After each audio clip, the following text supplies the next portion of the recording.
दोस्तों, राहुल गांधी क्यों नहीं जा रहे जंतर मंतर? ये सवाल पिछले 4-5 दिन से हर तरफ उठाया जा रहा है। गोदी मीडिया पूछ रहा है, बीजेपी की आईटी सेल पूछ रही है, सीजेपी वाले पूछ रहे हैं, यहां तक कि सोनम वांगचुक जी ने भी एक इंटरव्यू में कह दिया कि अगर राहुल गांधी नहीं आते हैं तो ये उनका छोटापन होगा। इन्हीं सारे सवालों के बीच अब राहुल गांधी की तरफ से एक बहुत बड़ा ऐलान सामने आया है, लेकिन उससे पहले वरिष्ठ पत्रकार श्याम मीरा सिंह की एक लंबी पोस्ट सामने आई है जो पूरे मामले की परतें खोल देती है। वो पोस्ट बताती है कि आखिर कांग्रेस ने इस आंदोलन से दूरी क्यों बनाई और इसके पीछे क्या राजनीतिक हिसाब किताब है। आइए एक एक करके बात को क्रम से समझते हैं। पहला पॉइंट यह है कि सीजेपी की शुरुआत ही एक साफ लाइन पर हुई थी। अभिजीत दिपके ने पहले दिन से कहा था कि हम बीजेपी के साथ भी नहीं हैं और कांग्रेस के साथ भी नहीं हैं, ना बीजेपी ना कांग्रेस। ये उनका घोषित नारा था, ये उनकी पहचान थी, ये उनकी मार्केटिंग का हिस्सा था। 5 जुलाई के एक पॉडकास्ट में उन्होंने साफ कहा था कि हमें जंतर मंतर पर किसी राजनीतिक पार्टी को नहीं बुलाना है। अगर विपक्षी पार्टियां अपना काम कर रही होती तो सीजेपी की जरूरत ही नहीं पड़ती। ये उनका शुरुआती स्टैंड था। ये पूरा बयान इंटरनेट पर अभी भी मौजूद है, कोई इसे मिटा नहीं सकता। इसी बात को उन्होंने कई इंटरव्यू में दोहराया, कई पोस्ट में लिखा। इसीलिए शुरू में कांग्रेस भी सोच में पड़ गई कि भाई जब हमें ही खारिज कर दिया गया है तो अब हम कैसे इस आंदोलन में शामिल हों। दूसरा तथ्य यह है कि इस लाइन का सीधा असर कांग्रेस पार्टी की रणनीति पर पड़ा। कांग्रेस के लिए यह तय करना मुश्किल हो गया कि जिस आंदोलन ने खुले तौर पर उन्हें भी नकार दिया है उसे वो कैसे खुला समर्थन दे, कैसे अपने बड़े नेताओं को वहां भेजे। श्याम मीरा सिंह अपनी पोस्ट में यह भी बात लिखते हैं कि कांग्रेस को आंदोलन से जानबूझ करके छिटका दिया गया था, इसीलिए वो दूरी बना करके चल रहे हैं। तीसरा तथ्य यह है कि अभिजीत दीपके का सोशल मीडिया पर राहुल गांधी को लेकर के एक बहुत पुराना रिकॉर्ड है। 8 सितंबर 2022 को पत्रकार उमाशंकर सिंह के एक ट्वीट को उन्होंने रीट्वीट किया था। उस ट्वीट में राहुल गांधी और भूपेश बघेल की तस्वीर थी, नारियल पानी पीने का जिक्र था, बस इतना, कोई विवादित बात नहीं थी।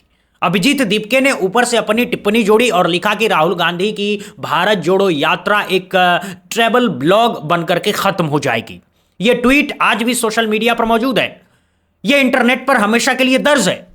अब आप ही सोचिए, वो भारत जोड़ो यात्रा जो 4000 किलोमीटर की पदयात्रा थी, कन्याकुमारी से लेकर के कश्मीर तक, धूप बारिश ठंड में चलती हुई, नफरत के खिलाफ मोहब्बत का संदेश देने वाली, ये उस पूरी यात्रा को एक ट्रेवल ब्लॉग कह देना अपने आप में एक विचारधारा की बात करता है। आज जब वही सीजेपी राहुल गांधी को अपने आंदोलन में समर्थन देने के लिए बुला रही है तो सोशल मीडिया पर लोग यही पुराने ट्वीट निकाल करके सामने रख रहे हैं, कह रहे हैं कि पहले अपनी बात पर सफाई दीजिए, फिर दूसरों से समर्थन मांगिए। चौथा तथ्य यह है कि श्याम मीरा सिंह अपनी पोस्ट में एक बहुत महत्वपूर्ण बातें उठाते हैं। वो लिखते हैं कि दीपके ने अपनी लीडरशिप में कांग्रेस विचारधारा से आने वाले एक भी व्यक्ति को शामिल नहीं किया। इसके विपरीत आंदोलन की पूरी लीडरशिप पर एक ही आरोप बार बार लगता रहा कि ये लोग सीधे या घुमा फिरा करके आम आदमी पार्टी से जुड़े हैं। खुद अभिजीत दीपके भी अतीत में आम आदमी पार्टी की सोशल मीडिया टीम के साथ भूमिका निभा चुके। ये बात वो खुद कभी नहीं छुपाते, ये उनकी पब्लिक हिस्ट्री है।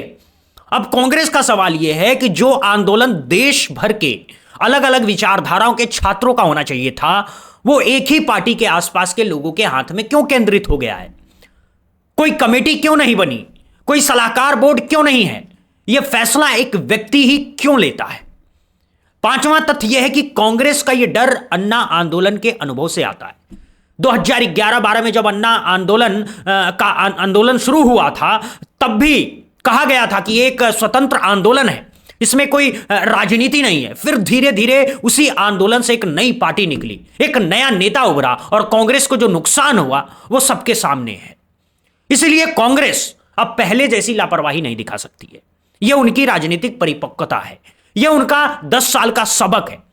हालांकि श्याम मीरा सिंह ये भी लिखते हैं कि विचारधारा के मामले में आम आदमी पार्टी और कांग्रेस एक जैसी है, दोनों धर्मनिरपेक्ष है, दोनों बीजेपी विचारधारा के विरोधी में है। तो कोई सीधा दुश्मन नहीं है, बस चुनावी राजनीति में विरोध होता है। ये उन्होंने बहुत ही बैलेंस वाली बात कही। यानी कांग्रेस पूरी तरह से आम आदमी पार्टी की दुश्मन नहीं है, बस चुनावी मैदान में सीट सीट पर टकराव होता रहता है, विचारधारा में समानता है।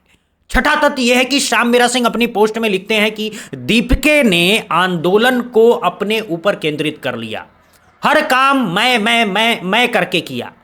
मुझे एयरपोर्ट लेने आओ, मैं पुलिस स्टेशन जाऊंगा, मैं इंटरव्यू दूंगा, मैं परमिशन मांगूंगा, मैं आंदोलन घोषित करूंगा। कोई सामाजिक ढांचा नहीं बनाया गया, कोई डेमोक्रेटिक प्रक्रिया नहीं अपनाई गई। इसीलिए दूसरी विचारधाराओं के लोग अपने आप को इससे जुड़ा हुआ महसूस नहीं कर पाए। ये एक बहुत बड़ी वजह बन गई है कि आंदोलन का दायरा वो नहीं हो पाया जो हो सकता था। सातवां तथ्य यह है कि सोनम वांगचुक जी की भूमिका पर बात करते हुए श्याम मीरा सिंह लिखते हैं कि उनकी नीयत बिल्कुल साफ है, वो एक बहुत सम्मानित शख्सियत है, उन्होंने अपनी जान दांव पर लगाई, लेकिन उनकी राजनीतिक समझ पर सवाल उठता है। यह बात दिल्ली के सारे लिबरल और पत्रकारों को दिख रही है कि दीपिके अकेले इस आंदोलन के फूफा बनना चाहते हैं, लेकिन वांगचुक जी को यह बात नहीं दिखाई थी। वो एक ऐसे मंच पर बैठ गए जहां लोकतांत्रिक लीडरशिप नहीं थी, फिर भी उनके इंटेंशन अच्छे हैं, इसीलिए हर संवेदनशील व्यक्ति को उनका समर्थन करना चाहिए। ये श्याम मीरा सिंह का एक सुझाव है। आठवां तथ्य यह है कि दीपिके का एक बयान बहुत खटकने वाला है। जब उनसे पूछा गया कि आप खुद अनशन पर क्यों नहीं बैठे, तो जवाब आया कि सोनम जी को अनशन का प्रैक्टिस है, अनुभव है, इसीलिए उन्हें बैठाया गया। यह जवाब बहुत असंवेदनशील माना गया। अनशन कोई पेशा नहीं है जिसका अनुभव लिया जा सके। अनशन तो एक जोखिम है जो कोई भी कमिटेड इंसान उठा सकता है। अगर एक व्यक्ति सचमुच किसी क्रांतिकारी आंदोलन का नेता है तो वो अपने मुख्य समर्थक को इस हद तक जोखिम में क्यों डालता है? आज जब हालात बिगड़ रही है तो सबसे हाथ जोड़ करके अपील की जा रही है कि अनशन तुड़वाओ, लेकिन शुरुआत में बैठने ही क्यों दिया गया था? इस पर श्याम मीरा सिंह लिखते हैं कि यह वैसी ही सवाल है जैसे किसी और की क्रांति पर अपना चेहरा चमकाने का। नौवां तथ्य यह है कि सोनम वांगचुक जी ने भी जो बयान दिया कि राहुल गांधी नहीं आए तो यह उनका छोटापन होगा। वो बयान थोड़ा अलग अंदाज में दिया जा सकता था, हालांकि उनके इंटेंशन गलत नहीं थे। उन्होंने कहा था कि मुझे उम्मीद है सब आएंगे, अगर नहीं आएंगे तो ये छोटापन होगा। इसमें उम्मीद वाला हिस्सा भी था, तो उनके बयान का बहुत कड़ा मतलब नहीं निकालना चाहिए। वो एक शांत और सम्मानित शख्सियत हैं, उनकी नीयत पर कभी सवाल नहीं उठाया जा सकता है। और 10वां तथ्य यह है कि कांग्रेस ने कभी भी पेपर लीक के मुद्दे पर अपनी आवाज बुलंद नहीं की। यह याद रखना बहुत जरूरी है। नीट यूजी पेपर लीक हो या यूजीसी नेट कैंसिल हो, कांग्रेस के कार्यकर्ता एनएसयूआई और यूथ कांग्रेस के जरिए महीनों से सड़कों पर हैं। इन कार्यकर्ताओं ने कोटा से लेकर के दिल्ली तक धरने प्रदर्शन किए हैं। कई कार्यकर्ता लाठी खा चुके हैं, वाटर कैनल झेल चुके हैं, गिरफ्तार भी हुए हैं। यानी कांग्रेस पूरी तरह से इस मुद्दे के साथ है, बस उनका तरीका गलत है। 11वां तथ्य यह है कि कांग्रेस की तरफ से कई बड़े नेता जंतर मंतर पहुंच चुके हैं। महाराष्ट्र कांग्रेस के सांसद वहां जा चुके हैं। पवन खेड़ा ने बयान दिया है कि हमें सोनम जी की सेहत की चिंता है। अलका लांबा ने ट्वीट किया है कि सोनम जी अनशन तोड़ दीजिए, और राहुल गांधी ने छात्रों की गूंज आंदोलन में शामिल हो जाइए। यानी समर्थन तो पूरा है, बस राहुल गांधी खुद वहां नहीं गए हैं। इसका मतलब यह नहीं है कि पूरी कांग्रेस पार्टी ने मुंह मोड़ लिया है। अब आते हैं वो बड़ा बयान, बड़ा ऐलान, जिसकी बात हमने वीडियो की शुरुआत में की थी। राहुल गांधी ने सोशल मीडिया पर एक बड़ा पोस्ट लिखा है जिसमें उन्होंने कहा है कि वो 17 जुलाई को देहरादून जा रहे हैं, वहां छात्रों की गूंज नाम के कार्यक्रम में हिस्सा लेंगे। उन्होंने लिखा है कि उत्तराखंड ही क्यों, क्योंकि देवभूमि को पेपर लीक का एपिसेंटर बना दिया गया है। उत्तराखंड एसएससी परीक्षा हो या कोई भी परीक्षा हो, यहां का पूरा सिस्टम बैठ गया है, जहां पटवारी, लेखपाल या किसी भी पद की नौकरी काबिलियत से नहीं मिलती है, बल्कि अपराधियों के तय किए गए रेट से मिलती है। हर पद का एक तय रेट है, हर परीक्षा का एक तय बाजार है। राहुल गांधी ने अपनी पोस्ट में यह बहुत भावुक बात लिखी है। उन्होंने लिखा है कि जरा सोचिए, एक बच्चे ने सालों तैयारी की, फॉर्म भरा, फीस दी, दूर के परीक्षा केंद्र तक गया और उसका पद किसी और ने खरीद लिया। यह लीक नहीं है, यह चोरी है। उस युवा के हक की चोरी है, उसके रोजगार की चोरी है, उसके भविष्य की चोरी है। ये पंक्तियां हर उस माता पिता के दिल में उतर जाती है जिसका बच्चा किसी भी परीक्षा की तैयारी कर रहा है। आगे उन्होंने लिखा है कि सरकार ने सख्त नकल विरोधी कानून बनाया, फिर भी पेपर लीक होते रहे। कानून कागज पर रहा और पेपर बाजार में बिकते रहे। यह लाइन बीजेपी के सारे दावों की हवा निकाल देती है। राहुल गांधी ने साफ अपील की है कि उत्तराखंड के हर छात्र, हर अभ्यर्थी, हर युवा से मैं कहता हूं कि यह आपकी लड़ाई है और मैं आपके साथ हूं। 17 जुलाई को देहरादून आइए, छात्रों की गूंज को हुंकार बनाइए, भविष्य नीलाम नहीं होने देंगे, सपने लीक नहीं होने देंगे। यह पूरा पोस्ट इस बात का जवाब है कि राहुल गांधी पेपर लीक के मुद्दे पर सोए नहीं हैं। वो अपने तरीके से लड़ाई लड़ रहे हैं। वो हर उस राज्य में जा रहे हैं जहां छात्र इस समस्या से जूझ रहे हैं। इससे पहले कोटा में एक कड़ी रैली हो चुकी है, फिर जयपुर में कार्यक्रम था, अब देहरादून की बारी है, इसके बाद पटना और उत्तर प्रदेश की भी योजना है। यानी लगातार यात्रा चल रही है, सारे फोकस छात्रों के भविष्य पर है। तो अब कुछ बातें आपके सामने बहुत साफ हो जाती है। राहुल गांधी छात्रों के मुद्दे पर पूरी तरह से सक्रिय हैं, बस उनका तरीका जंतर मंतर पर बैठने वाला नहीं है। वो अलग अलग शहरों में जाकर के सीधे छात्रों से बात कर रहे हैं। यह उनकी अपनी रणनीति है और इसमें कोई गलत बात नहीं है। दूसरी बात यह है कि कांग्रेस पार्टी ने पूरे मुद्दे पर बयान दिया है, प्रतिनिधि भेजे हैं, समर्थन दर्ज कराया है। पवन खेड़ा जैसे बड़े नेताओं ने प्रेस बयान दिए हैं, अलका लांबा जैसे नेताओं ने खुली अपील की है। तीसरी बात यह है कि सोनम वांगचुक जी को हर हाल में समर्थन देना जरूरी है। वो एक बहुत बड़ी हस्ती है, उनकी जान बचानी है, पूरे विवाद को किनारे रख करके उनके साथ खड़े होना जरूरी है। ये राय श्याम मीरा सिंह भी अपनी पोस्ट के अंत में देते हैं। वो लिखते हैं कि दीपिका के असहमत होते हुए भी वांगचुक जी को समर्थन देना चाहिए क्योंकि उनकी नीयत साफ है।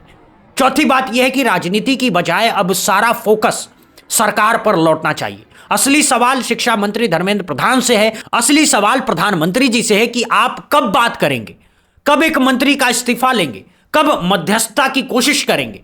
यही सवाल पूछे जाने चाहिए। दोस्तों, आपस में लड़ने से कोई फायदा नहीं होगा, इससे तो सिर्फ सरकार को फायदा मिलेगा, विपक्ष कमजोर होगा और आंदोलन बिखरेगा।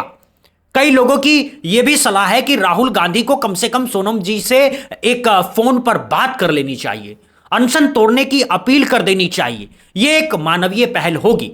इसके बाद वो अपने कार्यक्रम जारी रख सकते हैं। दोनों काम एक साथ हो सकते हैं। अगर बाकी विपक्षी दलों के नेता वहां जा रहे हैं, फोन कर रहे हैं, बयान दे रहे हैं, तो राहुल गांधी की तरफ से भी एक व्यक्तिगत संपर्क बहुत बड़ा असर डाल सकता है। यह मानवीय जिम्मेदारी है जो किसी भी नेता को निभानी चाहिए। राजनीति अपनी जगह है, इंसानियत अपनी जगह है। दोनों को एक तराजू पर तौलने की जरूरत नहीं है।